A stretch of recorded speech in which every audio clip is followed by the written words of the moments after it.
Magandang hapon po sa inyong lahat. Sa pong mapagpalang linggo sa inyo. Welcome po sa Grace Fellowship Church. Ang GFC po ay isang simbahang may malayang pamumuno. Binubuo ng kapatiran ng Ebanghelyo na may tipanang pamumuhay sa isa't isa sa aming pagsamba sa Diyos. Paglago kay Kristo at pagpapahayag ng kanyang pangalan sa kapangyarihan ng banal na Espiritu. Ang kapatiran ay pinangangalagaan ayon sa wastong paghawak ng Biblia at tradisyon ng pananampalatayang ibinigay ng minsan sa lahat ng mga banal. Mabasa po ang aming statement of faith sa aming website sa gfc.com.ph. At kung kayo po ay aming panauhin, bisita at may katanungan, mangyari pong lumapit po tayo sa reception table, dyan po sa likod sa may pintuan. Pagkatapos ng aming panambahan, ikalulugod po naming sagutin ang inyong katanungan. Tayo po ay nasa kalahati na ng aklat ng mga ngaral sa pagpapatuloy po ng ating serye. At meron po tayong guest speaker ngayong hapon, papakilala po ni Pastor Pedro maya-maya. Umpisahan ko po ang ating panambahan sa mga awit 86, Psalm 86. Babasahin ko po 2 talata 8 hanggang 10. Sa sinumang Diyos, wala kang kawangis. Sa iyong gawain, walang kaparis.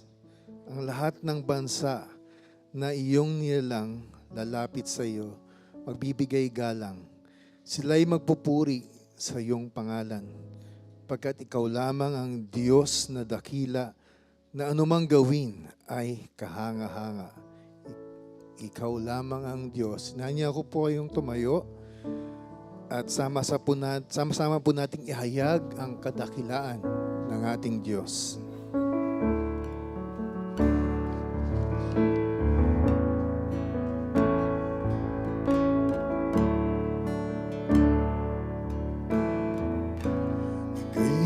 Isang imaheng gawa ng kamay, ika'y hindi isang hiwaga, likha ng nilalang, ika'y hindi nangangailangan ng tulong ng sinuman. Ikaw ang Diyos, ang hari ng lahat. Ulitin po natin. Ika'y hindi isang imaheng gawa ng kamay, ika'y hindi isang hiwaga, likha ng nilalang, ika'y hindi nangangailangan ng tulong ng sinuman. Ikaw ang Diyos, ang hari ng lahat. O Panginoon, simula ng lahat, ika'y naghahari, ikaw lang ang Diyos. At kahit ngayon sa hirap at saya, ika'y naghahari, ikaw lang ang Diyos. Di nagbabago, di natitinag, di nagkukulang, ikaw lang ang Diyos. Di nagbabago, di natitinag, di nagkukulang, ikaw lang ang Diyos.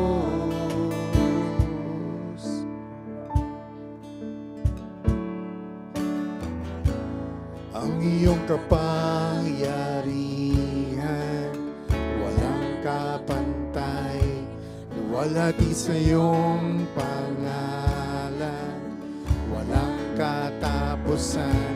Ikaw lang ang karapat dapat na papurihan. Ikaw ang Diyos, ang hari ng lahat.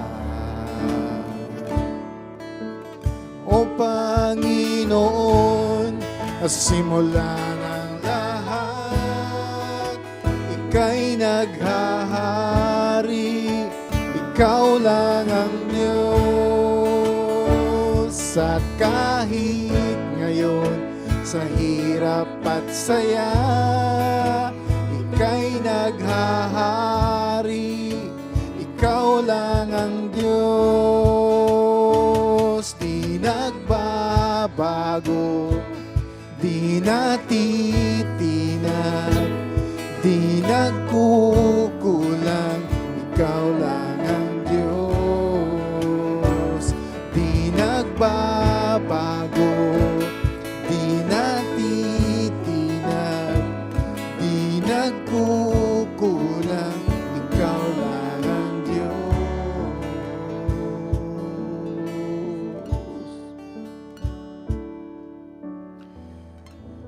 Babalikan ko po ang awit 86, Psalm 86. Sa unang talata, sabi po dito sa panalangin ni David para sa habag, ikiling mo ang iyong pandinig, Panginoon, at sagutin mo ako, sapagkat ako ay nagdadalamhati at nangangailangan. Si David ay lumapit sa Panginoon bilang isang dukha at nangangailangan, humihiling ng kahabagan at nakatuon sa kaluwalhatian ng Diyos sa lahat ng kanyang ginagawa. Naway ganito po ang ating gawin sa ating pag-awit sa susunod na hymno. Awitin po natin, Come Ye Sinners, Poor and Needy.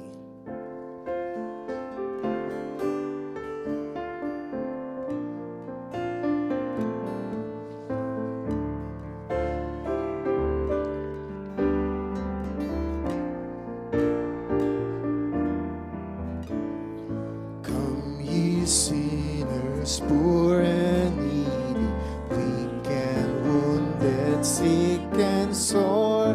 Jesus ready stands to save you, full of pity, love and power.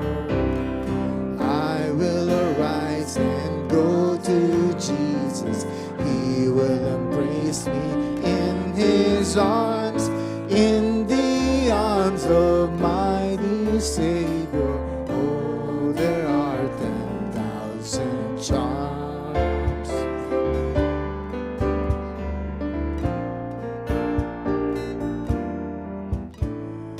Come ye thirsty, come and welcome God's free bounty, glorify.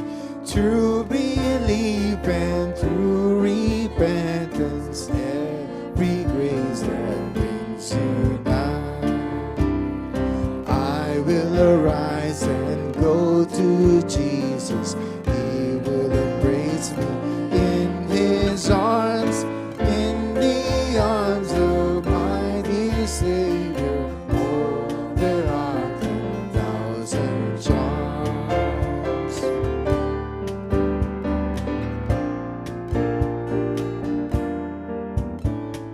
Come ye weary, heavy laden, lost and ruined by the fall. If you tarry till you're better, you will never come at all. I will arise and go to Jesus. He will embrace me in His arms, in the arms of my dear Savior. So there are 10,000 charms.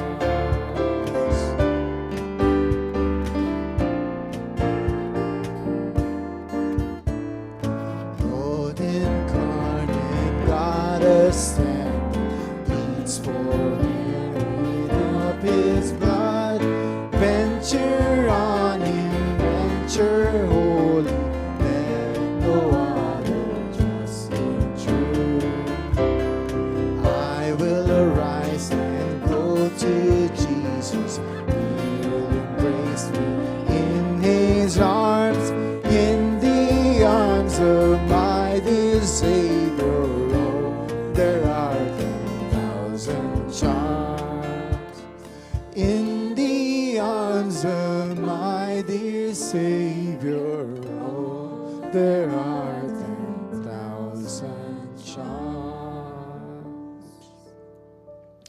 Ang mga nasa Panginoon ay hindi magkukulang at ang kanyang mga walang katapusang kabutihan ay nakasunod sa kanila.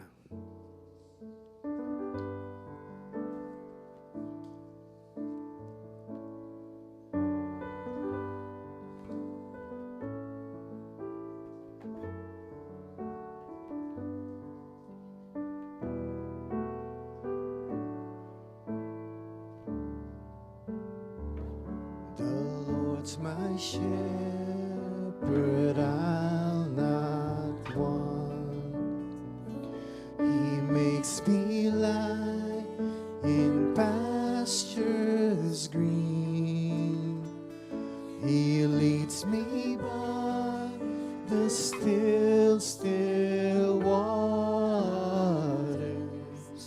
His goodness restores my soul, and I will trust in you alone, and I will trust in you alone, for your endless mercy follows me. Your goodness will lead me home. He guides my ways in righteousness, and He anoints my head with oil, and my cup it overflows with joy. I feast on His pure delights, and I will trust in you alone, and I will trust in you alone, for your endless mercy follows me. Your goodness will lead me home. And though I walk the darkest path, I will not fear the evil one, for you are with me, and your rod and staff are the comfort I need to know. And I will trust in you alone, and I will trust in you alone, for your endless mercy follows me. Your goodness will lead me home, and I will trust, and I will trust in you alone, and I will trust in you alone, for your endless mercy follows me. Your goodness will lead me home. For your endless mercy, For your endless mercy follows me. Your goodness to lead me home. Amen. Manatili po tayong nakatayo para po sa pagbasa mula sa banal na kasulatan.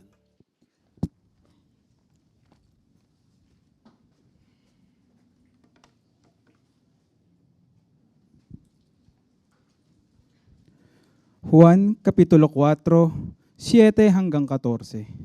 May isang Samaritanang dumating upang umigib at sinabi ni Jesus sa kanya, "Maaari bang makiinom?"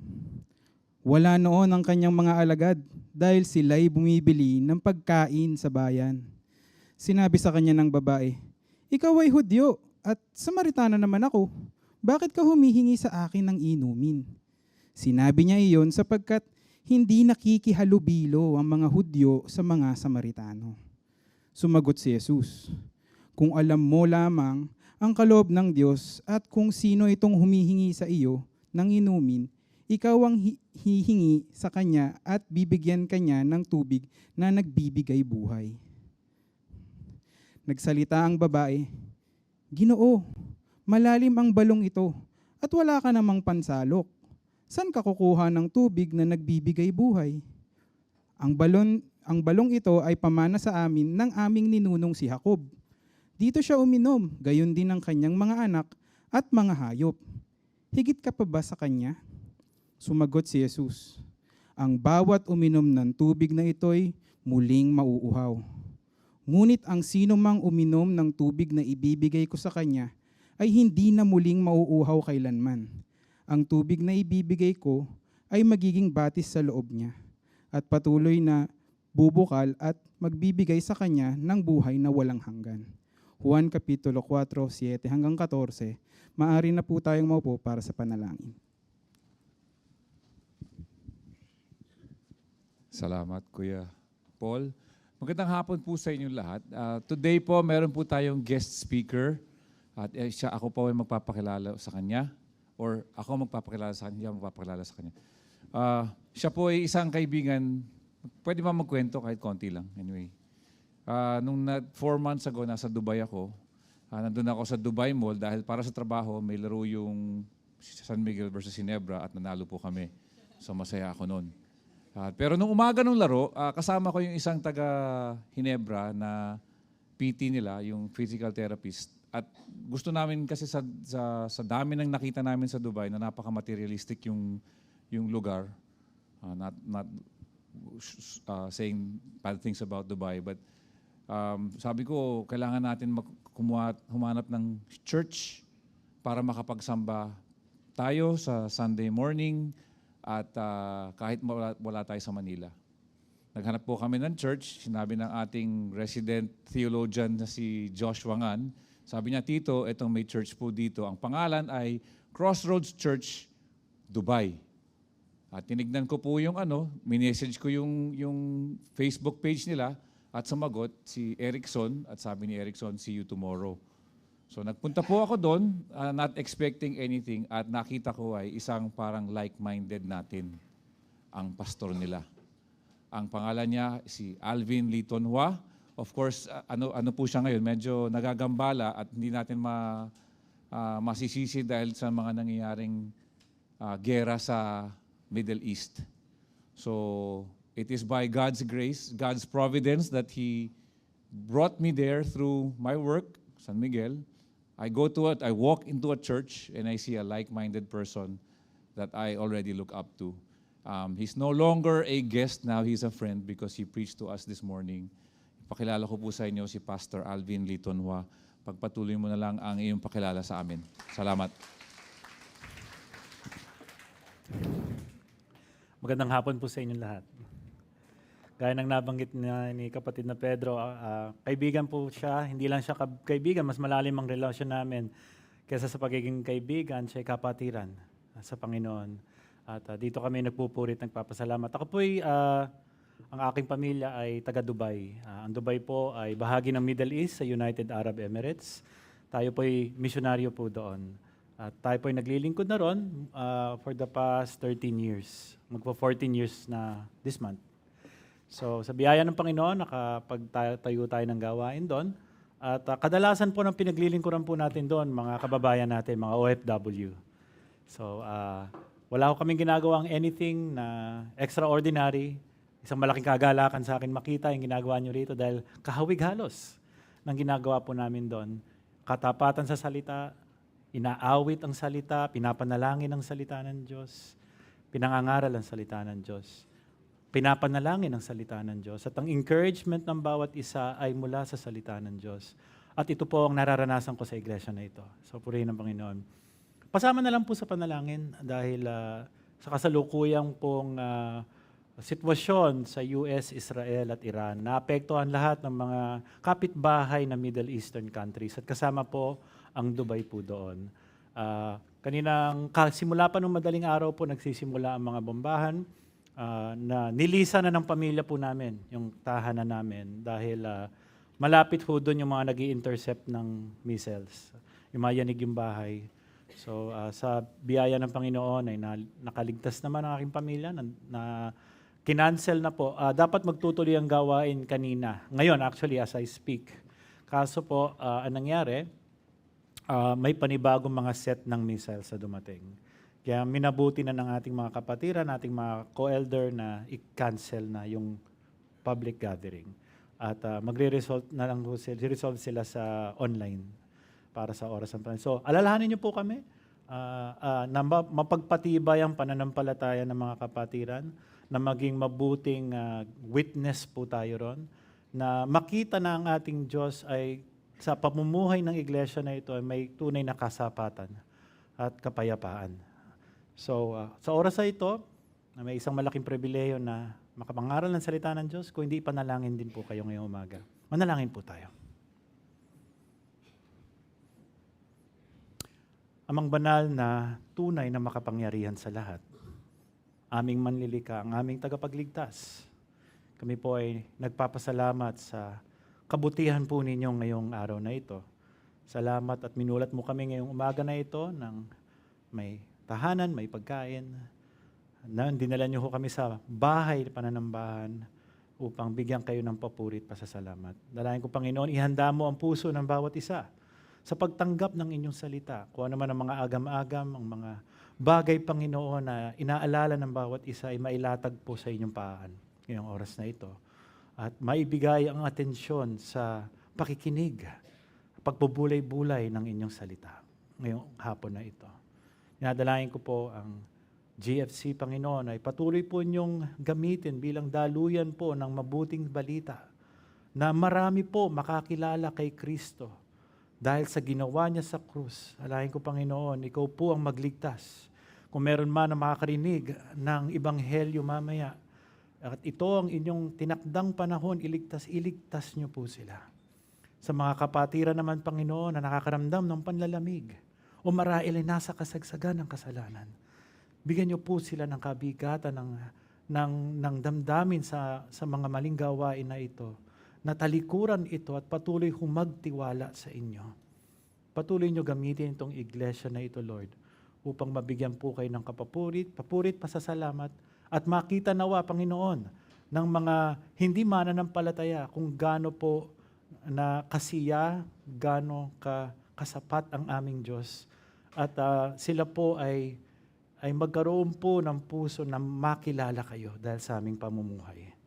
Gabayan niyo po ang inyong salita ngayong hapon na ito. At pinagkakatiwala namin lahat, Panginoon, ng mga bagay na ito sa inyo. Sa matamis na pangalan ng Panginoong Jesus. Amen. Noong early 20th century, may isang Amerikano ang pangalan na si John D. Rockefeller. Siya ay kilalang isa sa mga pinakamayaman na tao sa mundo. Minsan nabanggit niya na kahit sa sobrang dami niyang ari-arian, sa sobrang dami niyang pera, ay hindi na niya halos magastos lahat ng kanyang pera, kaya ganun siya kayaman. Pero minsan pa inamin niya na naramdaman daw niya na parang kahit lahat ay nasa kanya na, parang pa rin may kulang. Parang meron pa rin kakulangan sa kanyang puso. Kahit gaano karami ang kanyang kayamanan, lahat ng mga ito, nabigyan siya na tunay na kasiyahan. Nabigyan siya ng tunay na satisfaction, kung tawagin. Kaibigan, ito ang babala ng Ecclesiastes o Mangangaral, Kapitulo 6, Chapter 6, sa ating ngayong hapon. Na ang kayamanan at mahabang buhay, magandang pangalan, apart from God, cannot fill the heart. Hindi tayo pwedeng bigyan ng tunay na satisfaction. Today, we will explore what it means to find true satisfaction. The kind that comes only not from this world, but from God. Not from what we can hold in our hands, but given by grace.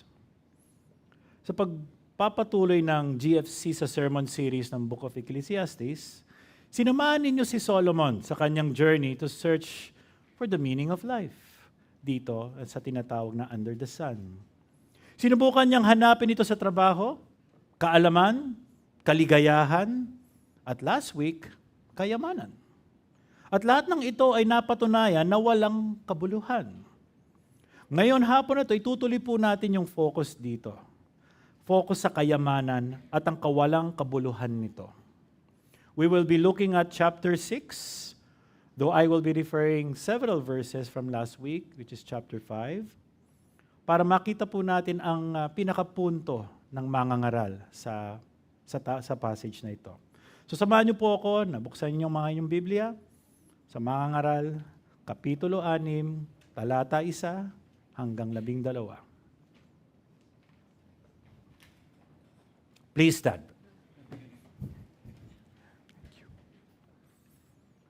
Ito po ang salita ng Diyos. Narito ang isang kawalan ng katarungan na gaganap sa mundo. Isang tao na binigyan ng Diyos ng malaking kayamanan, maraming ari-arian at karangalan. Sa kasawiang palad, hindi niloob ng Diyos na tamasahin niya ang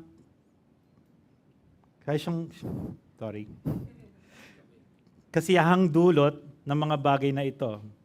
Bagkus ay ibang nakinabang.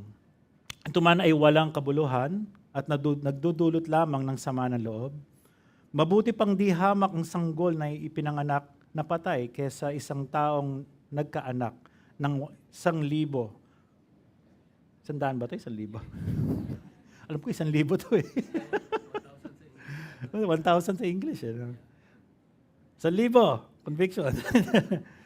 At nabuhay ng matagal, ngunit hindi naranasan ng maging masaya at hindi pinangaralan ng siyang ilibing. Wala ring kabuluhan matatamo ang isang sanggol kahit siya ipinanganak, sapagkat mamamatay din siya at malilimutan. Hindi nito nakita ang araw ni natikman ng mabuhay, ngunit mayroon naman siyang ganap na kapayapaan. Kaya mabuti pa siya nang hindi hamak siya kaysa sa isang taong nabuhay ng 2,000 taon. Yun pala yun. Ngunit hindi nakaranas ng kasiyahan. Hindi ba iisa lang ang uuwian ng lahat? Napapakapagod ang tao para sa kanyang tiyan, ngunit kailan may di siya nagkakaroon ng kasiyahan. Ano ang kahigitan ng matalinong sa mangmang? Ano ang mapapala ng isang mahirap kahit malaman niya ang pasikot-sikot ng buhay? Mabuti pa ay masiyahan sa anumang kalagayan kaysa mangarap ng di naman nakakamtan. Ito man ay walang kabuluhan, tulad ng paghahabol sa hangin. Lahat ng nangyayari sa daigdig ay alam na noon pa, at ito ay di makapangnaig laban sa kapangyarihang higit sa kanya. Habang gumahaba ang pagtatalo, lalong nawawalan ng kabuluhan. Kaya paano masasabing nakahihigit ang isang tao sa kapwa? Sino ang nakakaalam kung ano ang mabuti sa taong nabubuhay sa maikling panahon sa pagkatapos na mawawalang tulad ng anino?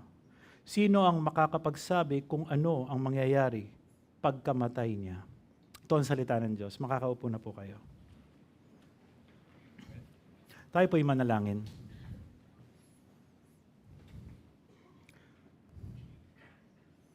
Panginoon, ngayong hapon na ito, binuksan po namin ang inyong salita. Ngayon naman po ay buksan niyo ang aming mga puso at isipan. Tulungan niyo po kami tanggapin ang biyaya ng pangangaral na ito.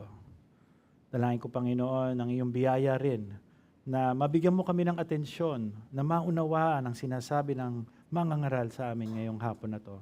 At hindi lamang manatili sa aming isipan at sa puso, kundi masapamuhay po namin ito para sa ikaluluwalhati ng iyong pangalan. Sa pangalan ng Panginoong Jesus. Amen. Ang prayer ko sa atin ngayong hapon na ito as we study this passage is that we would find ang ating ultimate joy, satisfaction, excitement, not in the gifts na binibigay ng Panginoon, but in the giver of all gifts, which is ang Panginoon. This most fully revealed in His ultimate gift. At yung ultimate gift na yan ay ang kanyang anak na Panginoong Hesukristo. True joy and satisfaction come from God alone, not abundance. Ang tunay na kasiyahan matatagpuan lamang sa Diyos, hindi sa kayamanan. Dalawa lang po ang punto na nais natin ipangaral ngayong oras na ito na nakita natin sa passage. Una, unhealthy pursuit of wealth. At pangalawa, God-centered view of wealth. So sa una, titingnan natin ang harmful effects of loving money and riches. Paano ito nakakasakit sa ating sarili? At paano ito nahahamak ang mga taong malapit sa atin? Pangalawa, we will look at how wealth and riches can be enjoyed as good gifts na nagmumula sa Diyos. And find true joy not on the gifts, but on God Himself. So yun po ang pinaka-points na ating aaralin ngayong hapon na ito. Una, unhealthy pursuit of wealth. Sa passage natin ngayong umaga, si King Solomon ng Ecclesiastes unveils ang vanity o meaningless ng wealth when viewed under the sun or apart from God. Kapag sinabi niya under the sun, lahat ng mga nangyayari dito sa mundo na to, na kung saan na walang pag-uugnay sa Diyos. Sinikita po niya ito, he's looking at itong world na ito in a point view ng walang Diyos. Kaya parang tinatawag na negatibo yung dating neto. Okay? He gives 5 observations or effects of pursuing wealth unhealthily. So yun po ang iisa-isahin natin ngayong hapon na ito. Una, it causes us to harm others. It causes us to harm others. Nahahamak ito ng mga taong malapit sa atin. Sa Kapitulo 5, talata 8 hanggang 9, sinimula ni Koheleth o ni Solomon ang passage sa mga mahihirap. Binalikan niya ang observation niya sa chapter 4, verse 1 to 3, na kung saan ang mga mahihirap ay inaabuso at inaapi ng mga makapangyarihan. Binanggit niya ang pinagmulan ng pang-aabuso at ito ay mula sa mga matataas na opisyal na politiko. Kung mapapansin natin later sa verse 8, hindi ito simpleng opisyal na nangungurakot lang. Siya ay bahagi ng isang complex network of corruption. Malakihan po ang galawan dito, hindi isang tao lang. So ang opisyal sa mababang posisyon ay sinusunod lang ang mga pinag-uutos ng mga nasa taas. Ang masakit pa dito ay pinoprotektahan nila ang bawat isa para ma-maintain nila yung operations at makinabang sa operations na yon. Hindi tayo tiyak sa nature or ng injustice, pero ang point po ni Kohelet dito ay maraming klase at marami ding involved sa injustice sa society. Nangyari ito sa panahon nila at nangyayari din to sa panahon po natin. Kaya wag na po tayo magtaka o magulat pa. There is nothing new under the sun. Hindi nakakakuha ng justice ang mga mahihirap dahil sa korupsyon ng mga high officials because they have an unhealthy pursuit sa kayamanan. Kaya ang sinasabi ni preacher sa verse 9, ang pinagpala ang mga manggagawa if their king rules justly, resisted greed, and empowers the people to cultivate their lands para makaproduce sila ng pagkain para sa lahat. Ito ang paraan para maprotektahan at maprovidean ang mga mahihirap. Again, if we're reading Ecclesiastes with Solomon in mind, ito ang ginagawa po ni Solomon. Ito ang ginawa niya at ito rin ang ginagawa niya. Pero he gives us the reality ng life ng isang fallen world, a fallen system. Sadly, nakikita natin ito karamihan sa mga bansa sa mundo ngayon. Destruction, corruption, pang-aabuso. All of these ay resulta ng kasakiman sa kayamanan. It causes harm to everyone around us. And friends, all who live for money cause harm to others. kung tayo po ay may pag-ibig sa salapi, tiyak marami tayong masasaktan. Kasi gagawin natin ang lahat para makamtan ang pera. Friends, could it be dahil sa kagustuhan natin mag-provide at maging successful ay hindi sinasadya ay nasasaktan na natin ang mga mahal natin sa buhay?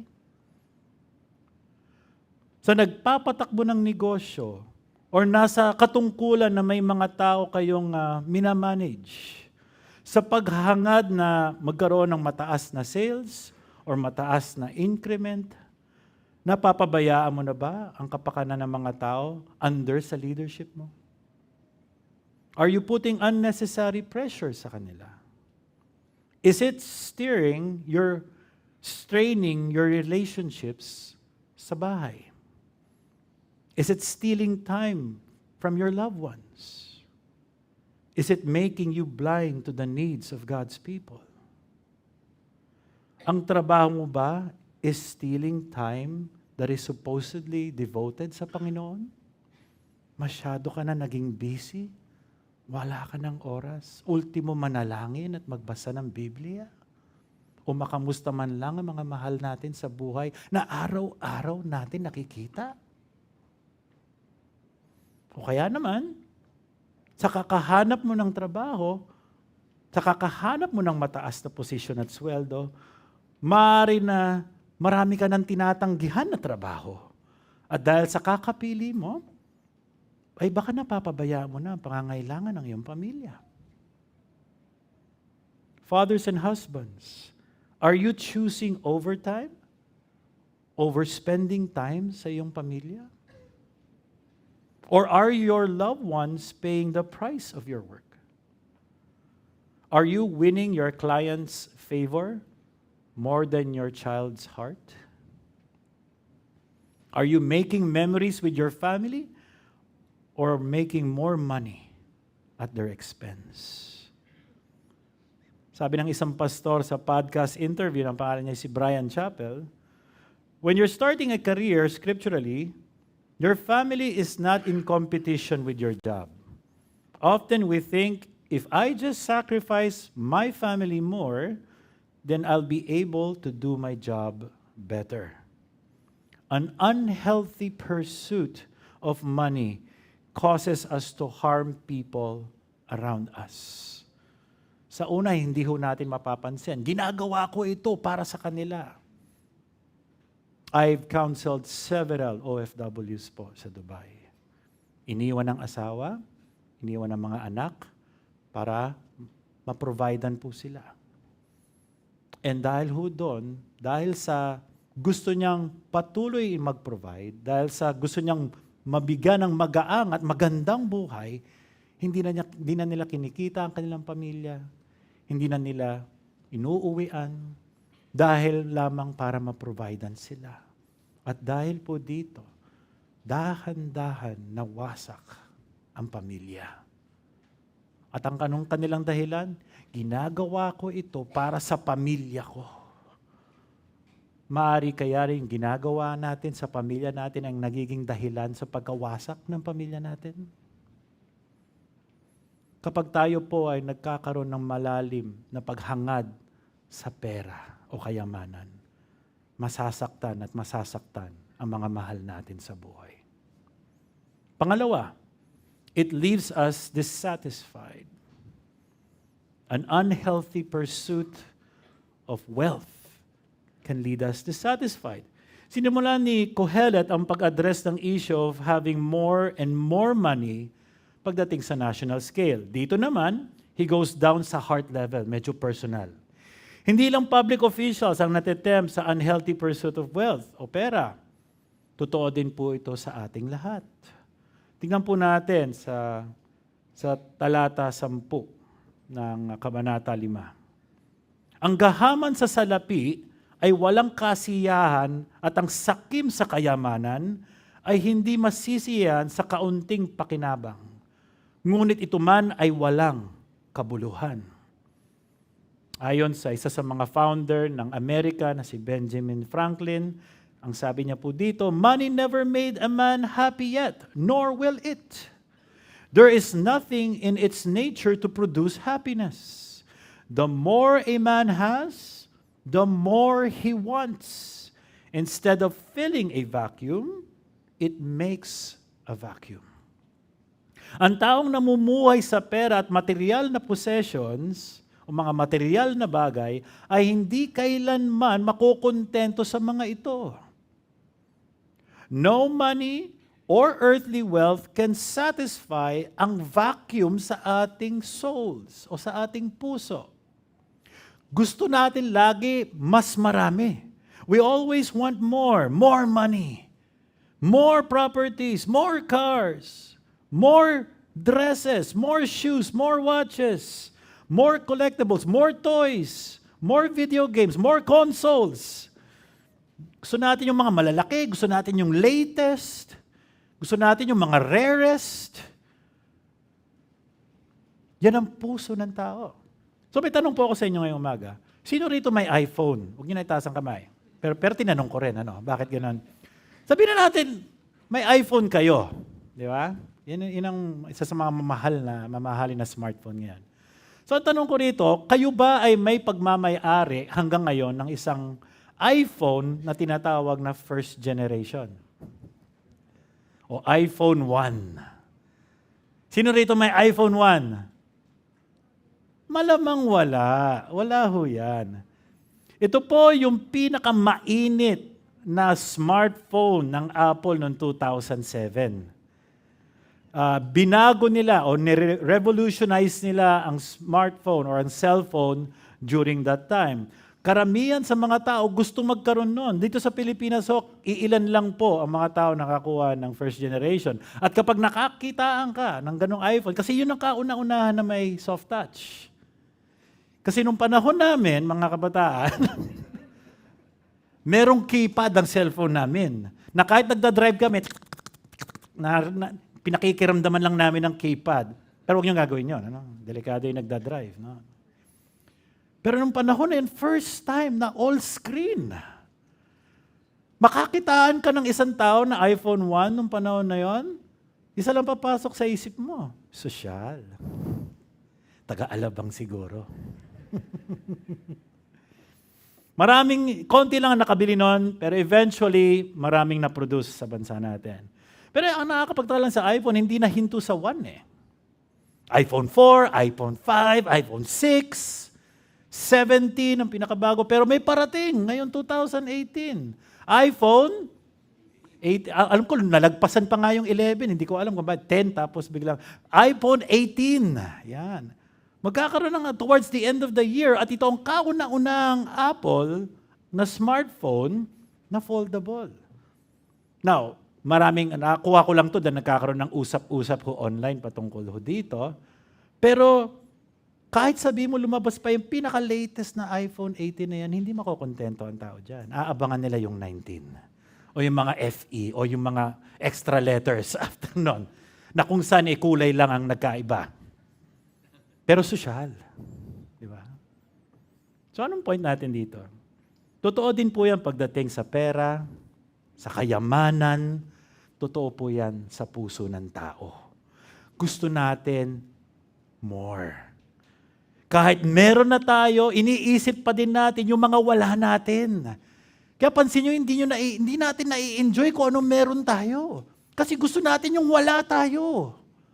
Gusto natin yung nasa kapitbahay natin. Para lang itong drug addiction eh. Gagawin ng drug-dependent na individual para lang makakuha ng drugs. Magbebenta ng gamit, kukunin sa malamang pag mataas na yung addiction niya. There's no satisfaction. Always looking for the next high. Ganun po ang puso ng tao. Eventually, slowly, destroying us nang hindi natin napapansin. Sa chapter 6, verses 1 to 6, si Koheleth ay nagbigay ng storya ng lalaki na nasa kanya na ang lahat. Yaman, maraming mga anak, karangalan, pero ang problema, hindi niya na-i-enjoy ito. Hindi siya binigyan ng abilidad ng Panginoon na i-enjoy ito. That's why it's never enough. Hindi na siya nahinto sa kakatrabaho to earn more. At kahit daw mabuhay pa siya ng 2,000 years, at hindi naman siya nasisiyahan ng sinasabi rito ni Kohelet, baliwala ito. Kahit nasa iyo na lahat, kahit tumagal ka ng ilang taon, pero walang kasiyahan sa kung anong meron mo, baliwala ito. But here's the thing. Money itself is not the problem. Possessions are not the problem. It's the relentless desire to have more. The more you have, the more you want. Pansin mo, kung papansin natin mga sarili natin, alam mo kung tumaas lang ang sweldo ko, okay na eh. Maniwala po kayo sa puso na meron tayo. Pag tumaas po ang sweldo nyo, tataas din ang taste ninyo. Tataas ang taste ninyo sa pagkain, tataas ang taste ninyo sa pananamit, pati recreation ninyo, social na rin pag tumaas. So hindi ko makukontento. Kaya wag natin sabihin na tumaas lang, makuha lang, dahil ang puso ng tao ay vacuum. Ang tawag po dito ay kasakiman. Sakim. Parang antalas pag Tagalog. Ano? Sa English, medyo social kanina, greed.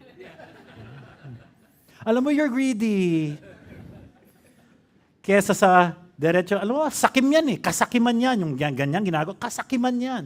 Pero hindi ba hindi ba yun ang intensyon ng author? Sa atin ngayon? Kaya ka walang kakontentuhan sa buhay kasi sakim ka. Sakim ako. Sakim tayong lahat. Yun ang default nature ng puso ng tao. So, pastor, hindi ako sakim. Ay, praise God. Pwede ba natin hamunin yan? Meron ako mga diagnostic questions dito. Parang doktor.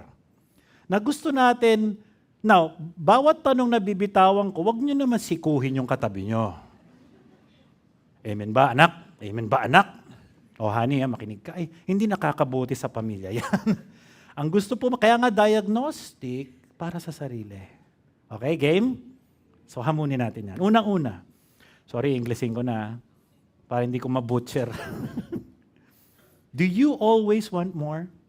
Even when you have what you need? Gusto mo ba magkaroon pa kahit hindi mo naman kailangan? Do you feel restless or empty despite financial success? Pakiramdam mo parang kulang kahit may pera ka naman. Madalas mo bang mahuli ang sarili mo comparing yourself with others?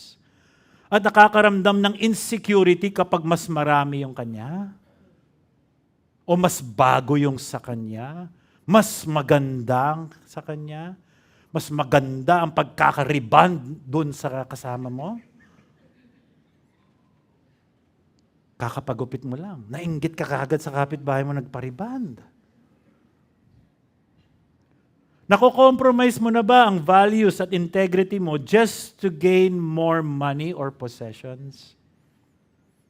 Nahuhuli mo ba ang sarili mo na nagdadamot o nag-hoard? Nagdadamot, nag-hoard ng mga resources imbis na nag-share ka o pinamimigay mo. Do you prioritize money or possessions over relationships and time with the family? Sa tingin mo ba yung iyong pinagkakakitaan ay naging Diyos mo na? Nahuli mo na ba ang sarili mo justifying yung greedy financial choices mo by saying, Pastor, deserve ko to eh. I deserve this. Pinaghirapan ko to, akin to. Aminin man natin o hindi, lahat tayo nagsastruggle sa kasakiman. No? Pastor, me time eh. Minsan, ginagamit na lang natin yung me time na yun para sabihin, wala akong pakialam sa tao eh. Kasi iniisip natin ang sarili natin. At kahit gaanong karaming pera o ari-arian na meron tayo, we will never be satisfied sa mga bagay na ito. Kaya kailangan natin hamunin ang mga sarili natin. Totoo nga ba pag sinabi ko magkaroon lang ako ng ganito, magiging masaya na ako? At one point, yes. Pero yung kasiyahan na yan, panandalian lang yan. Pwede kang pasayahin ng iPhone. Pwede kang pasayahin ng bagong sapatos. Pwede kang pasayahin ng Jollibee. Totoo yun. Yung iba doon kumain sa inyo kanina. Pwede tayong pasayahin. Pero pansin nyo, panandalian lang. Hahanapin mo na yung next high. Kasi eto po ang kondisyon ng ating puso. Talata 11. Habang lumalaki ang kayamanan, dumarami ang pangangailangan at ang tanging kasiyahan ng may-ari ay ang isiping siya ay mayaman. Kung meron man makakaunawa nito si Solomon. Si King Solomon ay pinakamayaman sa lahat at dahil dito libo-libo ang mga lumalapit po sa kanya para sustentuhan ang pangangailangan nila. Libo-libo ang pinapakain niya. Makikita ito sa 1 Kings chapter 4, verse 22. Ang phrase sa verse 11 na habang lumalaki ang kayamanan, dumarami ang pangangailangan, refers sa mga tao na gusto makuha ang kanyang pera at kayamanan. O gusto pakinabangan kung anong meron siya. Maaari ang gobyerno, ito dahil sa mga hindi makatarungan na pagbuwis, mas malaki ang sweldo, mas malaki ang tax. O kaya naman ang ating pamilya, mga kamag-anak na sinusuportahan natin. Mas pamilyar mga OFW po dito. Hindi ko sinasabi lahat ng mga OFW, ngunit karamihan. Once nakasweldo po sila, natanggap ang sweldo, agad-agad po nasa remittance center yan para sustentuhan ang mga mahal niya sa buhay. Marangal po yan. Maganda po yan. To the point nga lang na wala nang natitira sa kanila. To the point nga lang na pinangungutang na ito. To the point nga lang na pinagnanakawan na para masustentuhan lang.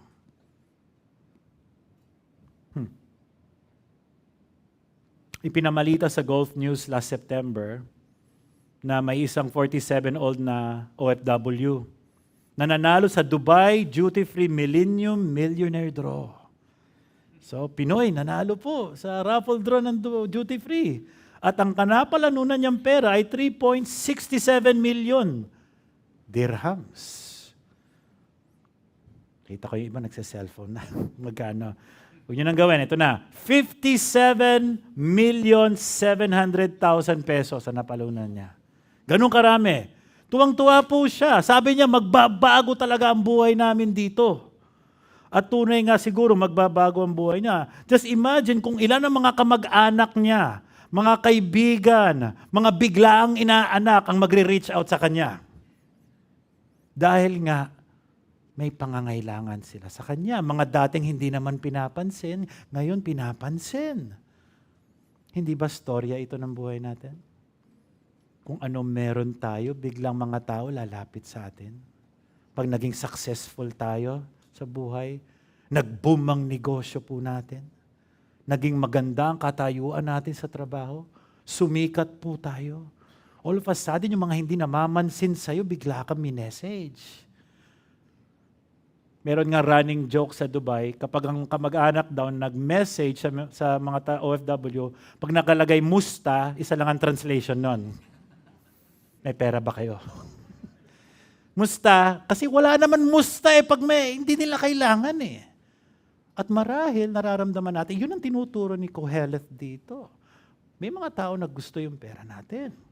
Friends, money might not change you, but it can change the people around you. The more wealth you have, the more people will possibly want it from you. Money doesn't just steer greed sa hearts natin. It steers greed in the hearts of others. That's why our members, I'm telling them, ingat-ingat naman, be discerning sa mga selfies natin. Kasi that could stir greed to others. Unhealthy pursuit of wealth causes us to harm others, leave us unsatisfied. Third, it fills us with anxiety. Talata 12. English na to. Sweet is the sleep of a laborer, whether he eats little or much, but the full stomach of the rich will not let him sleep.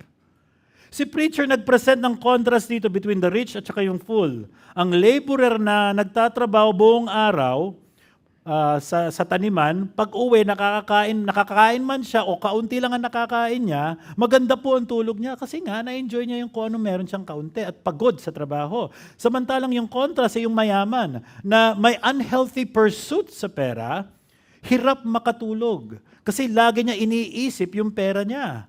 Paano niya poprotektahan ang pera niya? Paano niya palalaguin ang kanyang pera? The abundance of money doesn't satisfy the rich man. Ngayon naman, it brings him anxiety. No? Pag-alala.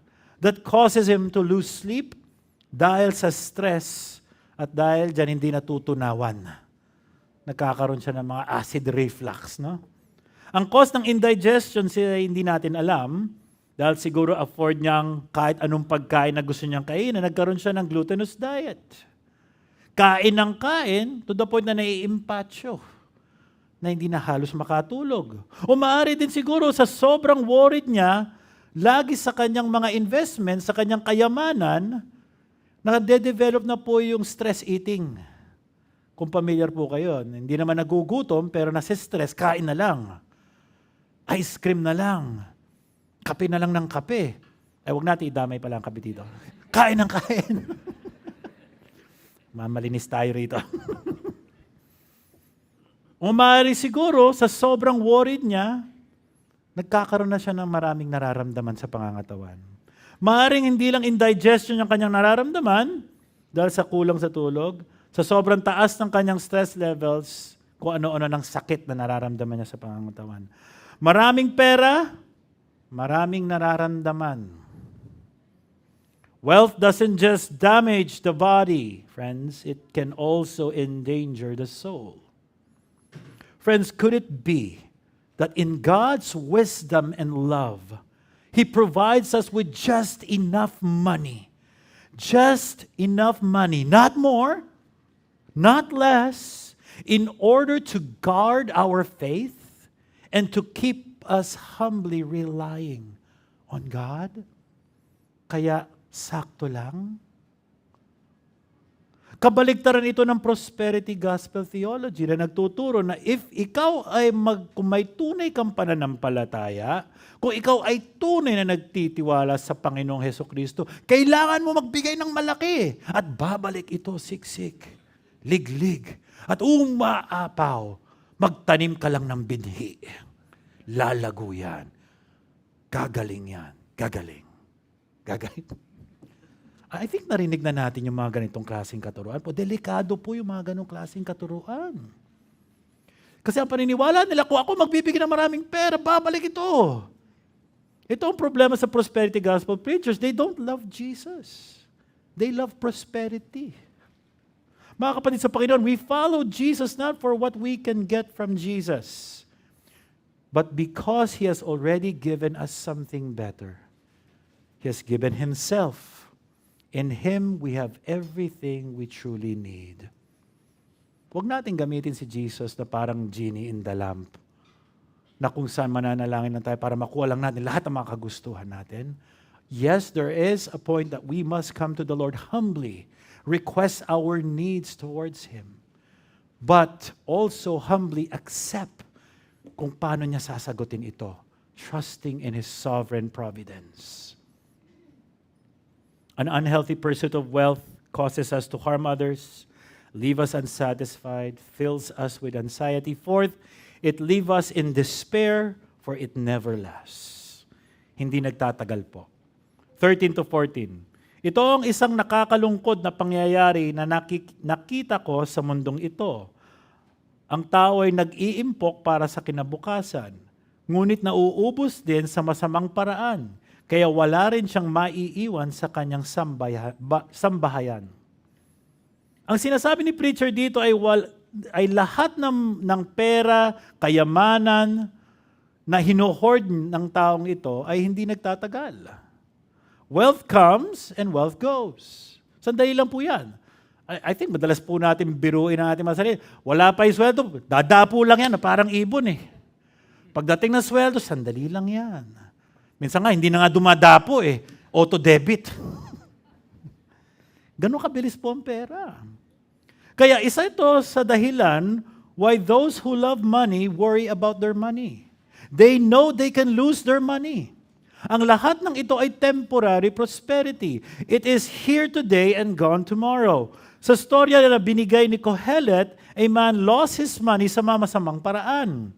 Nung time na iyon, maaaring napweste siguro ang kanyang pananim, nanakawan po siya ng cattle, lumubog yung barko na karga ang kanyang mga supplies, nasunugan, na-scam. Kung ano man ito, he took a risk and made an unwise investment. Yun po nangyari. At dahil po dito, sa sobrang pagkalugi, walang natirang pera sa kanya. Sa sobrang walang natira sa kanya, ultimo yung anak niya, wala siyang mapamana. Ultimo yung anak niya, hindi na niya masustentuhan ang pangangailangan. Leaving him in despair. Friends, this is another reason why we should not love or place our trust and hope in money. Because it never lasts. If you place your hope and trust on the things of this world, it will disappoint you. It will discourage you. Lahat ng mga bagay dito nawawala, nabubulok, nauubos, nananakaw. And kung nandun po yung ating trust at saka ang pag-asa, at nawala yung mga yan, wala na rin yung pag-asa mo. Jesus warns his disciples about this in Matthew 6. Sabi ni Jesus, "Do not lay upon for yourselves treasures on earth where moth and rust destroy and where thieves break in and steal. We cannot place our hope and trust in money and riches because they will never last. We either lose them or when we die, hindi natin madadala ito." So verses 15 to 16, Solomon seems to allude kay Job. Sa wisdom ni Job sa Job 1:21. At ang sinabi niya, "Naked I came from my mother's womb and naked shall I go." Di ba tayo po ay lahat dumaan sa ganito? Nabuhay tayo rito sa mundo na to nang wala. Tayo rin po ay mawawala sa mundo na to na talagang wala. Si Alfred Lowenstein, sino tong mamang ito? Ito ay isang Belgian millionaire in the 1920s. Medyo mysterious yung pagkamatay ng mamang ito dahil sa kanyang private jet, bigla na siya nalaglag at namatay. Kaya ako naging interesado rito, yun lang ang binigay na storya sa akin. Private jet, sumakay, all of a sudden, nakita nang lang, nalaglag, ayun, patay. Pero ito yung mas interesting dyan. He left behind lahat ng kanyang mga wealth. Sigurado yun, namatay siya. Pero ito ang request niya. Sa kabaong niya, dapat maglagay siya ng 2 butas na nakikita yung kanyang kamay. Ano ang gusto niya iparating? Nang siya'y namatay, wala siya nadala ni isang kusing sa pagkamatay niya. Mga kaibigan, isang paalaala ito sa atin na no matter how much money or wealth we have, iiwan mo rin yan. Iba ang makikinabang dyan. That's why wala akong kasiyahan ito. Ikalima, it brings us emptiness. An unhealthy pursuit of wealth and money can lead us to emptiness and loneliness. So verse 17, Solomon summarizes the many reasons kung bakit hindi dapat tayo mamuhay sa pera. According sa isang English theologian or British theologian na si Derek Kidner, sabi niya, if anything is worse than the addiction money brings, it is the emptiness it leaves. Man with eternity in his heart needs better nourishment than this. The person who hoarded all his riches will end up alone and miserable. Ito ang kahantungan ng taong namumuhay sa pera, ng taong may kasakiman. Mag-isa na lang siya dahil walang gustong makasama siya. Maaring nasa kanya na ang lahat, naaabot na niya lahat ang kailangang abutin, naatim na lahat ng mga atim sa buhay, pero darating ang panahon na mismo, hindi siya magiging masaya dyan dahil walang mga tao sa paligid niya. Maaring siguro nagiging pabigat na siya dahil sa katandaan. Lahat ng ilang taon ng kanyang pagpapakayaman ay ngayon nagkaroon ng kung ano-anong sakit sa pangangatawan. Maaaring meron siyang sakit na hindi na kaya gamutin ng doktor, ng medisina o operasyon. So baliwala ang pera po niya dito. Binigyan ng marahil ng taning. No one wants to be with him dahil mairita siya lagi. Magagalitin, demanding, arrogante at walang pinakikinggan. He becomes a bitter old man. Or a bitter old woman. Kaya siya alone. The only people na makakasama niya ay yung mga tao na gusto yung pera niya. At ang masakit po dito, tatanggapin na lang niya yon, yung mga natitira sa kanya. O marahil mga ibang tao na maaaring siguro tunay na may pag-alala sa kanila. People who live for money will continue to hold on to it until they die. At magpatuloy po silang hindi magiging masaya. Sa chapter 6, verses 7 to 12, patuloy ni Kohelet pinapakita ang meaningless ng wealth at saka riches. Sa chapter 6, verse 7, people work hard to earn wealth, pero hindi ito nagtatagal. Sa verses 8 to 9, wealth cannot provide meaning and contentment. Verses 10 to 11, ang ating abilidad, lakas at pag-uunawa ay limitado. At sa verse 12, ang ating values and predictions are unreliable. Walang nakakaalam kung hindi ang Diyos lamang.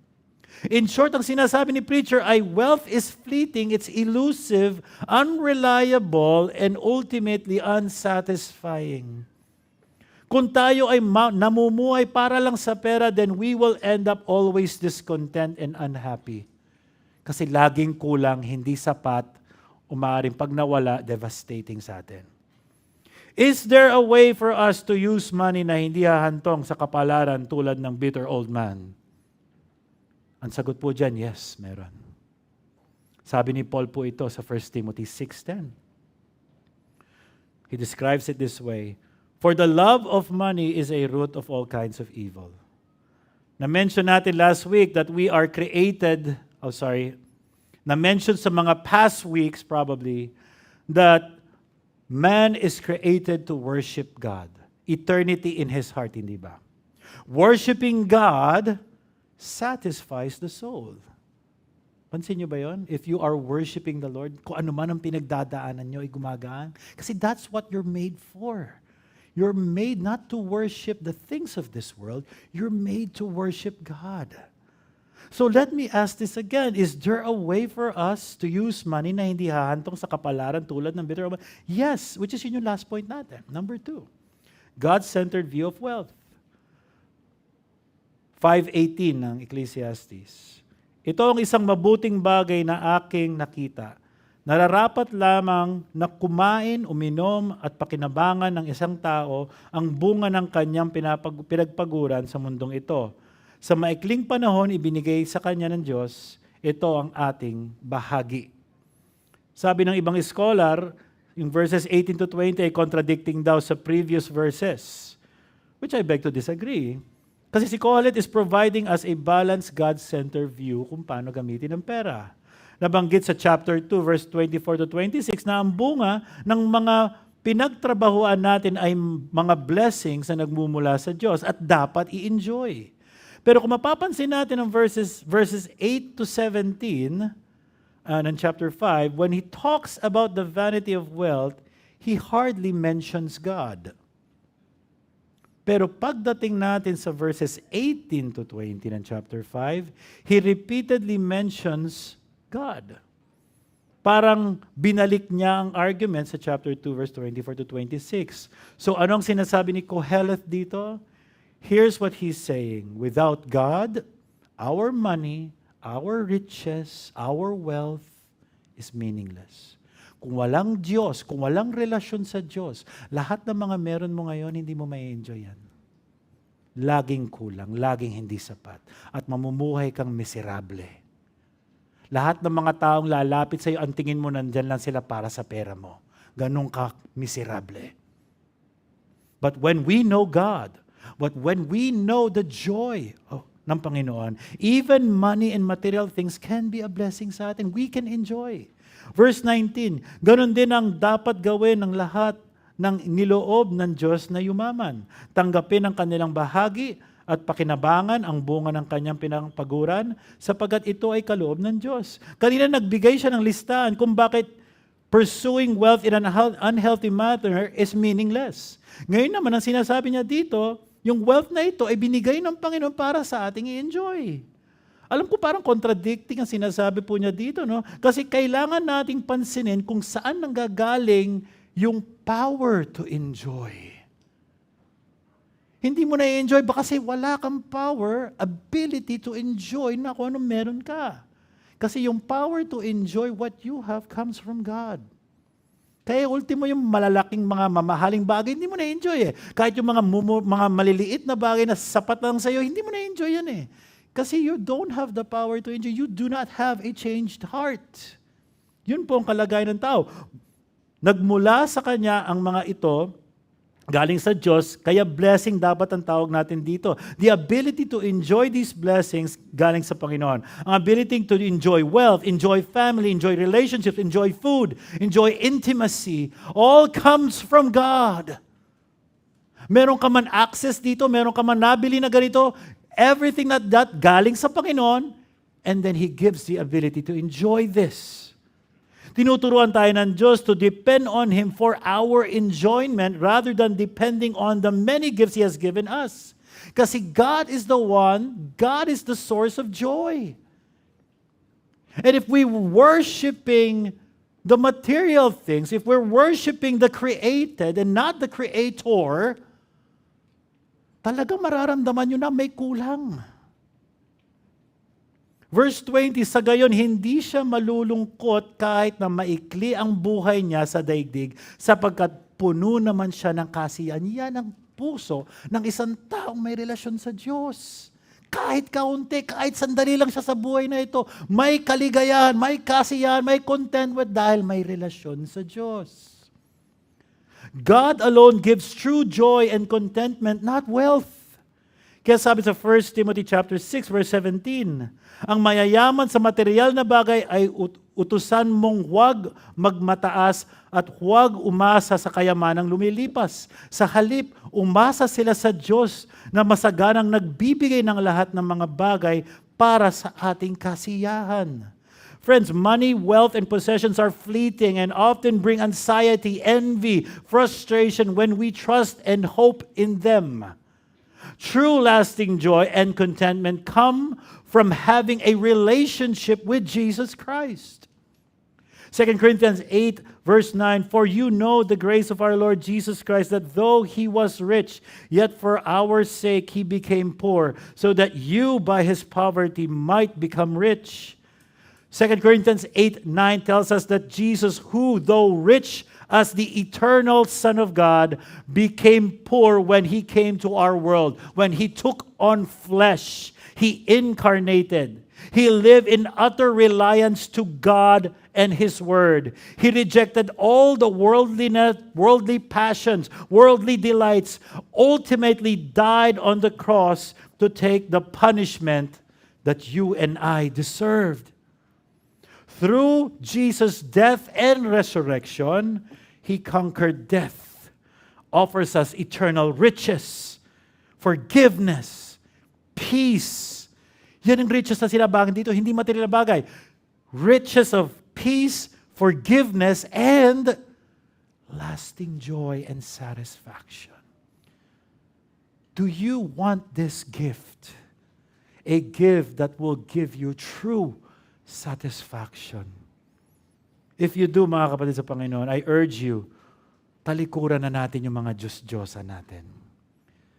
I'm not talking about yung mga ribulto, mga Diyos-Diyosa ng materialism, Diyos-Diyosa ng mga bagay sa mundo na to, at ilagay ang ating pananampalataya sa tunay na Diyos na siyang namatay sa krus para sa ating kasalanan. Tumalikod na po tayo sa ating kasalanan, ilagay ang ating pananampalataya kay Kristo at ang ginawa niya sa krus para sa ating kaligtasan. Mga kapatid sa Panginoon, to fight greed sa ating buhay, ang mga tunay na Kristiyano, and if you repent from your sins and place your faith in Christ, you will have that joy na nagmumula sa Panginoon. And we will become generous katulad ng ating Savior na binigay ang buhay na para sa atin. Kung nandito ka kanina, medyo naramdaman ninyo yung kasakiman, yung mga questions natin kanina. You know, one way to kill greed, isang bagay para patayin ang kasakiman, isang word lang, generosity.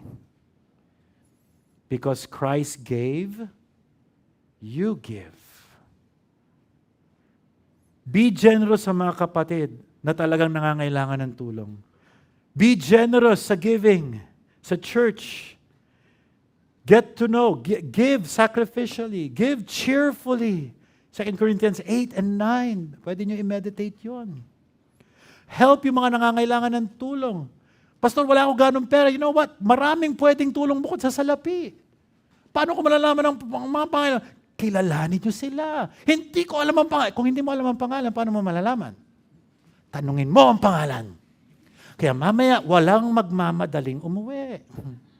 Kung tunay na talagang nangungusap ang Panginoon sa atin at gusto natin maging generous sa time, generous sa ating mga nalalaman, generous sa ating salapi, then we will be intentional in knowing people in this room. Why? Because Christ came not to be served, but to serve. And He served us well when He gave His life on the cross. If you are a follower of Jesus Christ, you came to church not to be served, but to serve. Look for someone to serve. Then you are following Christ. Paano? Tanungin nyo, paano kita pwede ipag-pray? Ako nga pala si Reynante. Ikaw ba si Luningning? Paano kita pwede ipag-pray, Luningning? Lagi ta nakikita sa church eh. You know what? Sometimes people just quickly drive off this church. Minsan, and this is true sa amin church, it's because they feel alone. They feel lonely. You can be lonely in a group like this. I encourage you, look for someone to serve. I'm not saying this kasi kinuwento sa akin ni Pastor Peter. I don't know that. Pinariringgan ako ni Pastor. Sabi na nga ba si Pastor Peter nagkikwento? No. True, because this is true to our church. We challenge them to be intentional. Ask for someone to pray. That's the best generosity na pwedeng bigay. But you will be shocked sa mga pwedeng relationships mag-spark para doon. Huwag na natin intayin na lapitan tayo. Parang si Jesus, hindi na nag-antay na tayo lumapit. Kasi hindi talaga tayo lalapit. Siyang lumapit. Siyang nagbigay ng buhay. Are you willing to do that as well? If you claim to be a follower of the Lord Jesus Christ, you will give. And you will find joy and satisfaction in worshiping God by giving. Be generous in giving sa offering. Tuwing tayo nagbibigay sa offering, we are given a wonderful opportunity to express our gratitude and worship sa Panginoon. And kapag nagkakaloob tayo, we must give generously, sacrificially, cheerfully. Dahil sa pamamagitan ng inyong generosity, giving, sa inyong generous giving, we put our trust in the Lord as the source of all provisions. It breaks the idolatry of money in our lives and gives us also the means by which God uses para ma-meet yung mga needs ng church na ito. Kill greediness by giving regularly.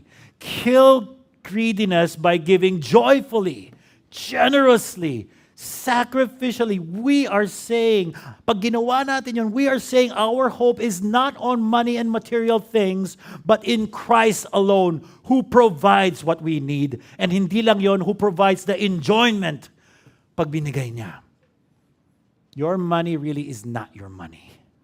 That came from God. And He gave you generously so that you can be generous.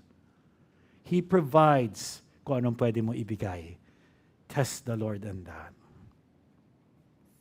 Because God alone is our true joy and contentment, hindi wealth.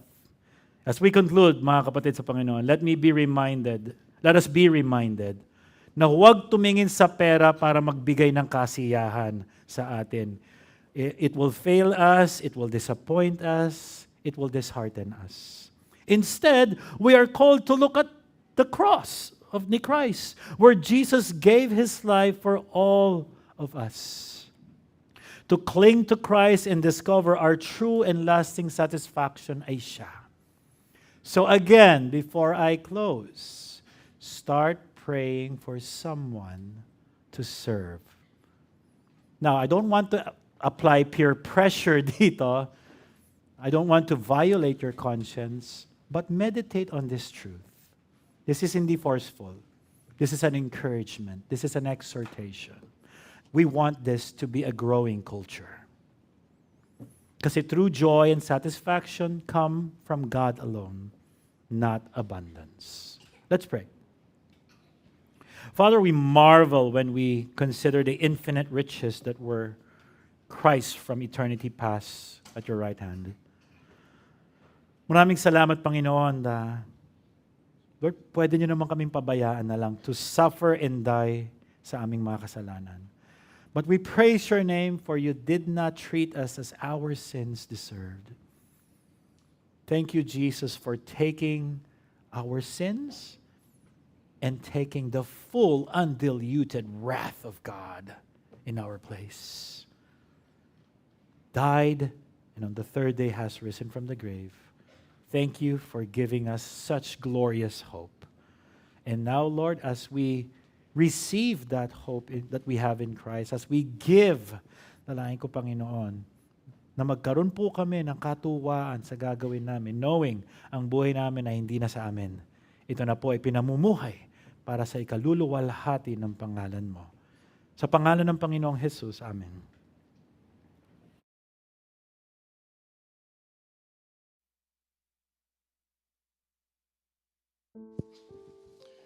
Salamat, Pastor Alvin, at kami tunay na napagpala. Sa likod ng bawat kasalanan ay ang kabiguan na maniwala na ang lahat ng kailangan natin ay nasa sa atin na. Tinataglay natin sa Panginoong Kristo.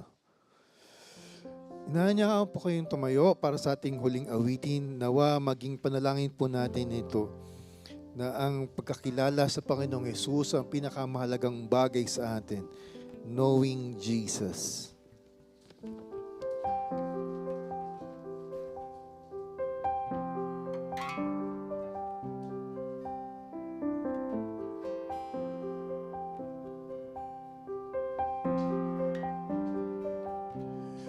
All I once held dear, build my life upon.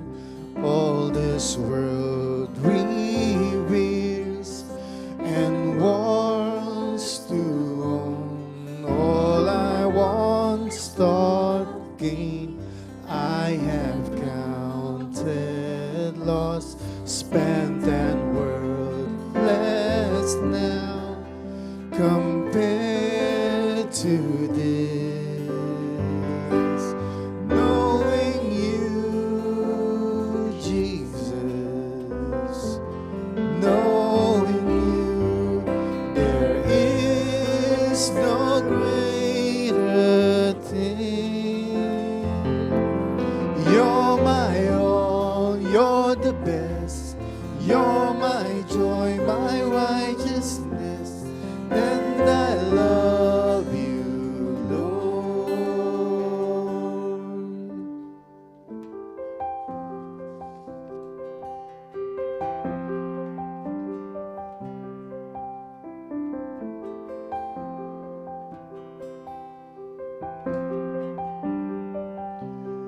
Now my heart's desire is to know you more, to be found in you, in known as yours, to possess by faith what I could not earn, all surpassing gift of righteousness.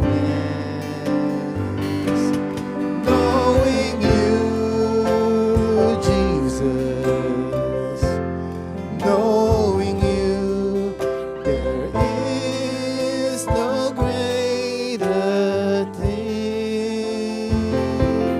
You're my all, you're the best, you're my joy, my right.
Maraming salamat, kapatid na Alvin, at biniyayaan mo kami ng isang tapat na pangangaral ng salita ng Diyos. Bago po tayo manalangin at i-send out kayo sa ating benediction, meron po tayong mga ilang anunsyo para sa darating na linggo. Unang-una po ay ang ating prayer meeting para sa mga GFC members. Itong darating na Miyerkules, March 4, 7:30 p.m. via Zoom. At sa susunod naman po na, sa darating na Huwebes, March 5, ay yung ating Tagalog Online Bible Study. Alas 8 po ng gabi via GFC Facebook Live. Session 4 po ng ating pag-aaral sa Aklat ng Santiago. Puso na nakikinig, buhay na sumusunod. Si Pastor Rico po ang siyang magtuturo. And then, Women of Grace. Ang Women of Grace po ay nag-iimbita sa lahat ng mga kababaihan para dito sa bagong serye nila entitled Crossroads with Christ.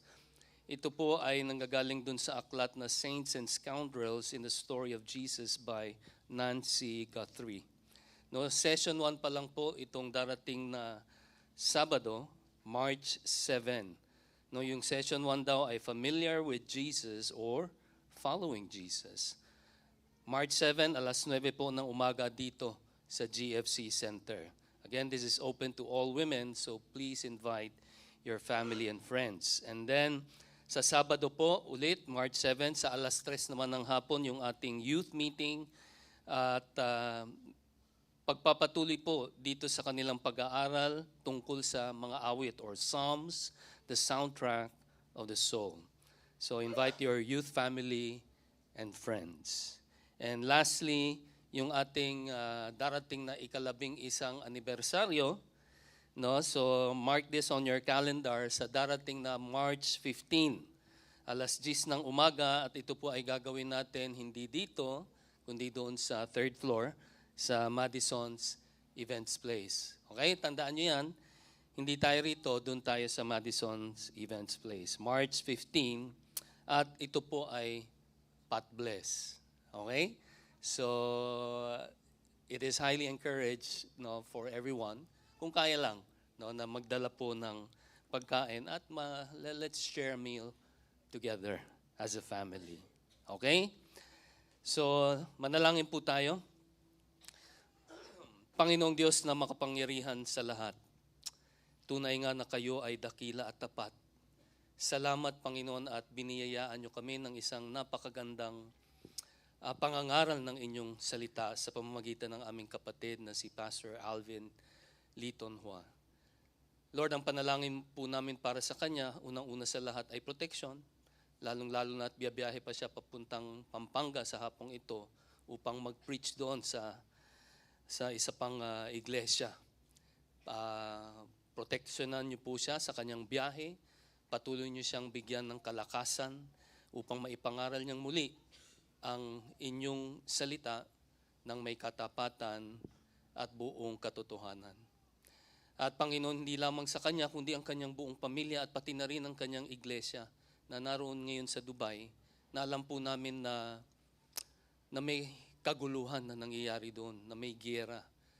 Panginoon, will you divinely, O Lord, protect them? Hindi lamang yung kanyang pamilya, yung iglesia, yung Crossroads, kundi ang lahat ng mga Kristiyano na naroroon sa Middle East. Protektahan niyo po sila, Panginoon. Kaya Panginoon, sa mga nalalabi pang oras, i-bless niyo po sana yung aming breakout meetings sa hapong ito. Pakabanalin nawa kayong lubos mismo ng Diyos ng kapayapaan at ang inyong espiritu at kaluluwa at katawan ay ingatang buo na walang kapintasan na pagdating ng ating Panginoong Hesukristo. Tapat ang sa inyo'y tumatawag na gagawa rin naman ito. Glory be to the Father, and to the Son, and to the Holy Ghost, as it was in the beginning, is now, and ever